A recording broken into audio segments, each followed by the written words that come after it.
Good morning, America. Today is September 8th, 2012, and there's a war going on. It's not in Afghanistan, it's not in Iraq, it's not in the Philippines, it's not in Haiti. The war is right here in America, people, and we want to celebrate the phenom, the absolute super guy, wonderful individual, the most hated man in New York State. And HUD doesn't like me at all. This is Dr. Philip Dries, and this is the personal log for, supplemental personal log for September 8, 2012. And guess what, people? It's a war. And when we're at war, we can still celebrate. We can still celebrate and bang. This is the Haitian dinner. What's up? Oh yeah, that's David Gibson. That's David Gibson right there. He knows Reverend Norris of Bethesda Missionary Baptist Church. And I put some evidence to the bishop. I'm still awaiting a call. I haven't gotten a call yet. But we're celebrating with the old gold. We've got the goat meat dinner. That's white rice with red pinto bean, the large red pinto bean that's got a gravy or a sauce to it.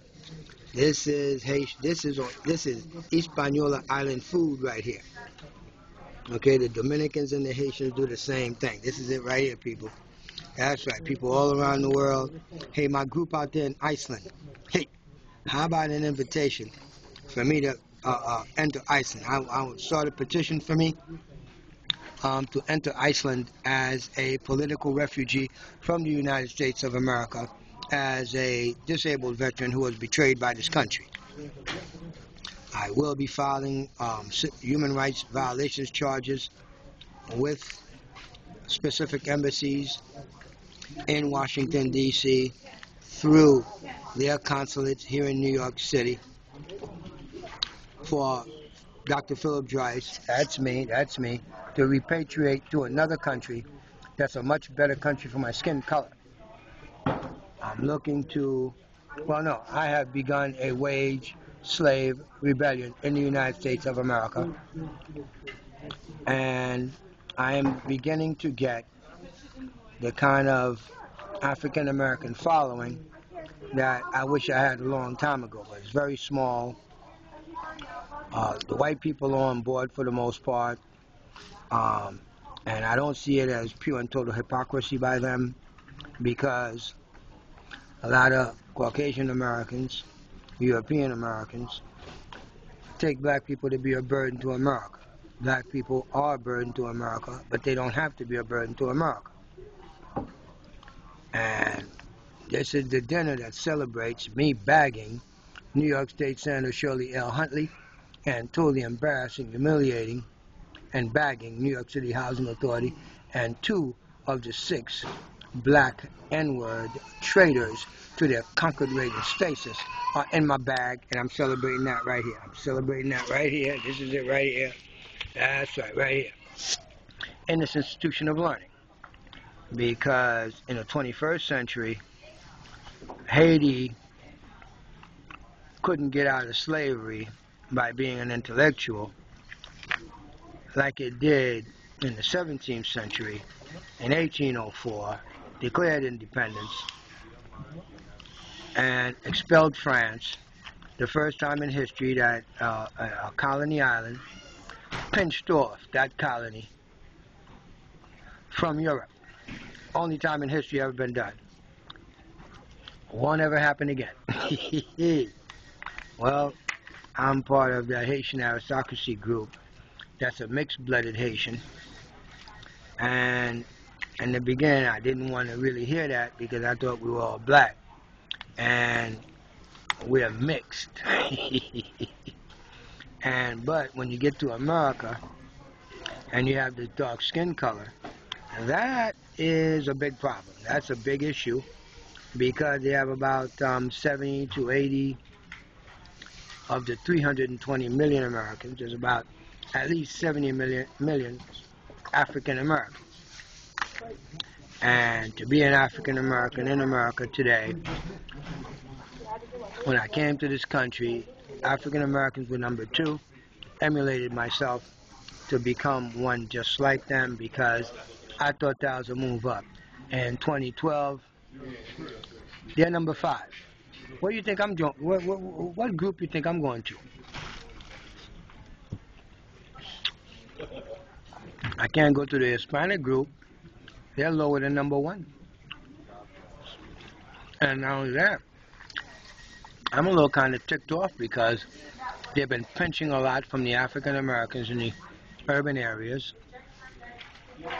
It's been an invasion. It's a war against the African Americans by the Central Americans and the Mexicans. That's exactly what it is. And you can read about it in my book at Mike Bloomberg, railroadingniggers.com. That's NIGGAZ.com. Africana51.com.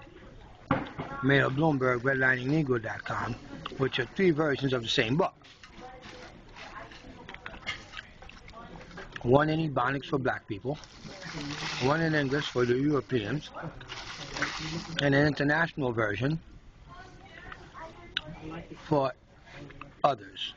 Like the Taliban wants to spy on America, read my book. You will know that African Americans will not help you, Mr. Taliban, in doing anything against America. Al Jazeera. We need to tell everybody in the world that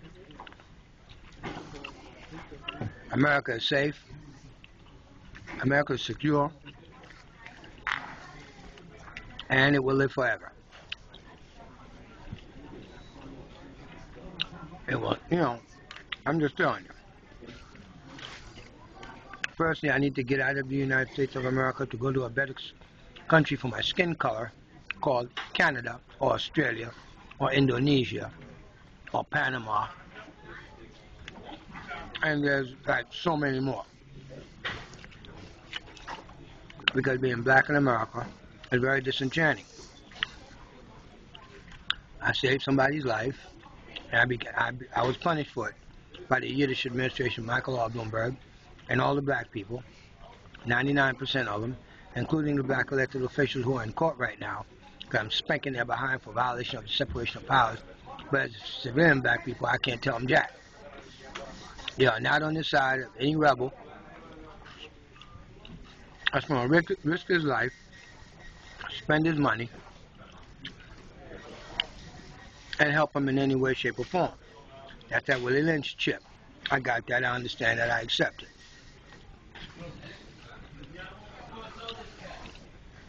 Today, I began a concerted effort to court me, Miss Genesis, for marriage. It's a long shot, people, but guess what? It keeps me in practice.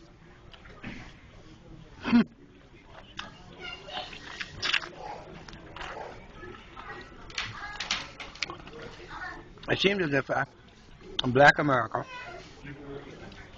don't like your conscience. I'm your conscience. You can't tell me you're going to display bloodline cowardice. Oh, he is not used to a good black butt whooping. If that was my kid, little black kid, I would whoop his behind, and he'd straighten up real quick.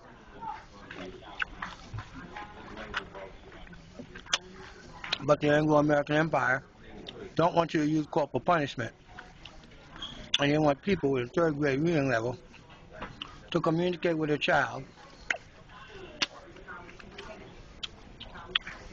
as if there was white folk doing their thing with their European culture and their kids and all that stuff.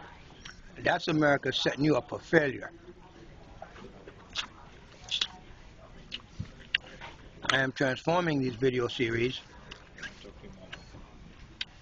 to include my feelings, my thoughts, and all of the things that 300 years from now somebody can take my algorithms from the video series of probably will be about 10, 12,000 videos and recreate me in some form or other. Because I want to live forever. My ego's that big, and I have enough supportive evidence to prove that I am who I am, what I say I am, because I am the one.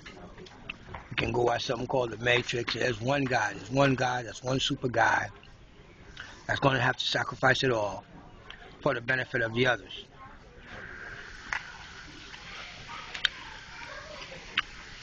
I've been doing that for quite some time.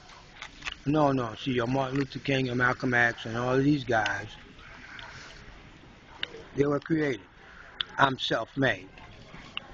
They were created by somebody, for some, about African American culture. And what I've done for the African American community and the Puerto Rican community in public housing is unprecedented history. Unprecedented history. You think I'm going to get any respect from any of them? Of course not. Now until the white man validates me on paper and on television, and I got a boatload of money, they ain't never going to have no respect, except for some of my boys, like the guy across from me right here with the blue hat. I can't show him to you, because I want the camera on me. I got another guy right over there with the black hat. I got plenty of people. I got Mr. Charles over there. There are lots of people. In a small microcosm, I want tens of millions of people to understand that you've been invaded. You getting your stuff jacked by everybody coming from everywhere, and black elected officials are signing papers to bring other people to replace you. Well, what do I have to show you that I give a crap? Planned Parenthood helped y'all get so many abortions, 50 million abortions. You killed 50 million people in the United States, and then you import Mexicans, and they lighter skinned, they're more tame. Cracker gonna love them, man. Come on now. Hey, white man, you know I'm talking to you too. You can understand Ebonics because they're your people. I'm a French green card guy. Come on now. And it's my job, my responsibility to show the injustice that I know is wrong, because it's part of my education. Yeah, that's why it's Dr. Philip Dreiss. It's called a non-bar Juris Doctorate degree in international law. I'm a human rights guy. In Europe, I can practice. In the United States, who gives a crap about human rights? White folk won't tell a Negro that they should elevate to human rights yet. This is the way I'm working on civil rights, and they want to march and dance. I'm sorry, I ain't that nice. I ain't that nice. I'm homeless, making me look stupid. I see that guy in the white right there.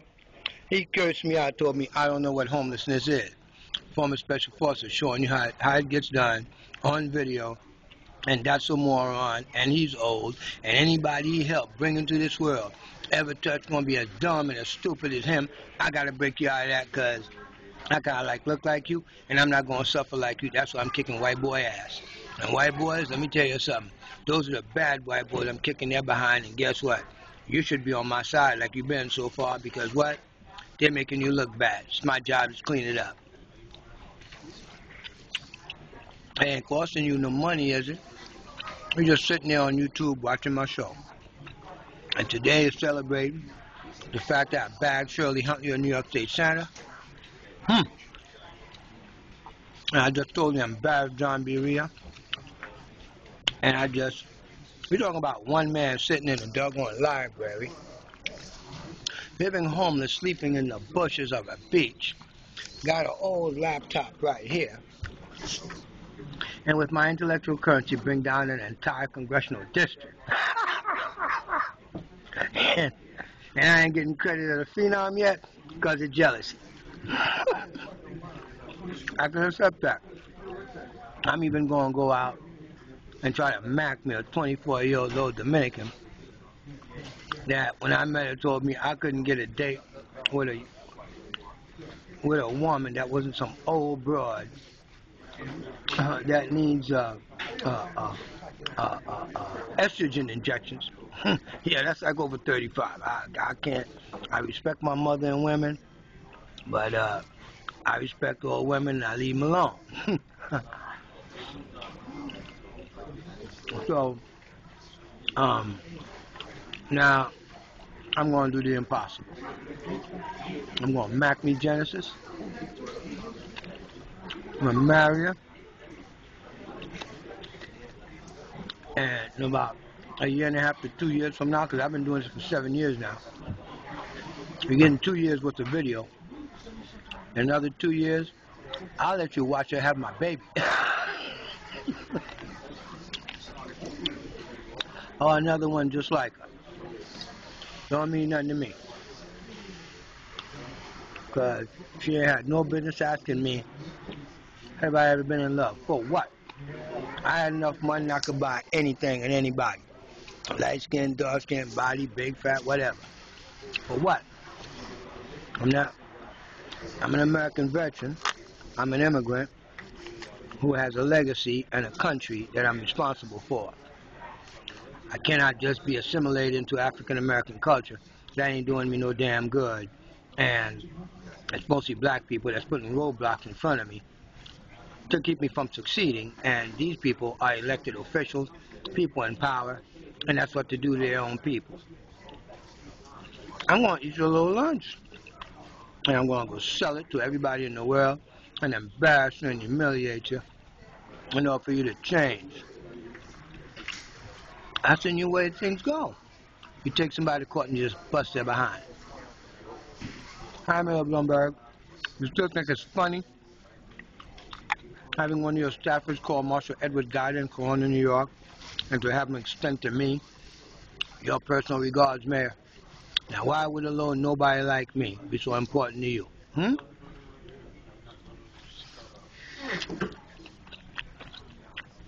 You must know that I worked for your campaign, worked for the Thompson campaign same year. I'm the one that ambushed you at Allen Amia Church. That was like a military exercise. Special Forces ambush.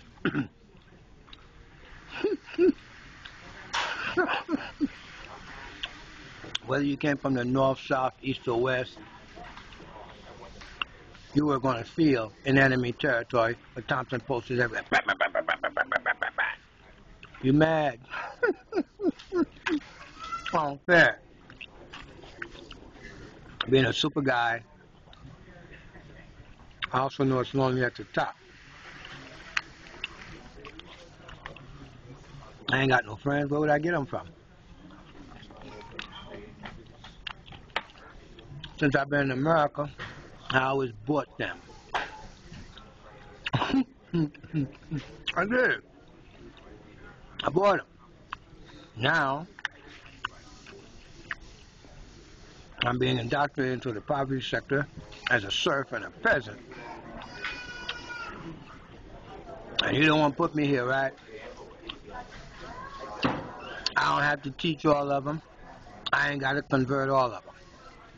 But the few of them that's going to follow me, we're going to bust your behind. We're going to teach you a lesson, and you ain't never going to forget it. And I get my name in the history, and I'm selling a book that's going to get me paid. I may not sell in the United States, but guess what? You so small in the United States, the rest of the world is so much bigger. And I've got 3 versions. One for black people. I'm going to write in Ebonics. Then I'm going to write one in English. And then I'm going to write one for the international community. That's going to be a much bigger book. That'll be my biography of this passage and the critique of America. Because by then, I will be filing human rights violations charges against the United States of America and the Obama administration. Because clearly the evidence can show that it was Undersecretary Donovan, who's the head of HUD, who picked up the Bloomberg remaining family member policy, spread it all over the United States of America, and for the first time in history, you got black people running down south from up north, from Mexico. And if you really think that's bad, that ain't nothing. Now since Mexicans got jobs more than black people, they're taking your women. Starting a whole new race, not mulattoes, but Blaxicans. I don't see your leaders doing jack. What about your preachers? Look, people.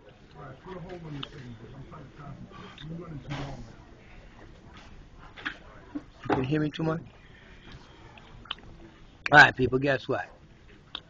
This is not a 1 hour segment. One of my biggest supporters. I think we're going to take a smoke break. So you have a nice day. This is September 8, 2012. This is Dr. Philip Josh reporting on location, celebrating Bagging Shirley Huntley and New York City Housing Authority. And Congressman Meeks and the rest of the boys, you're next. Bye-bye.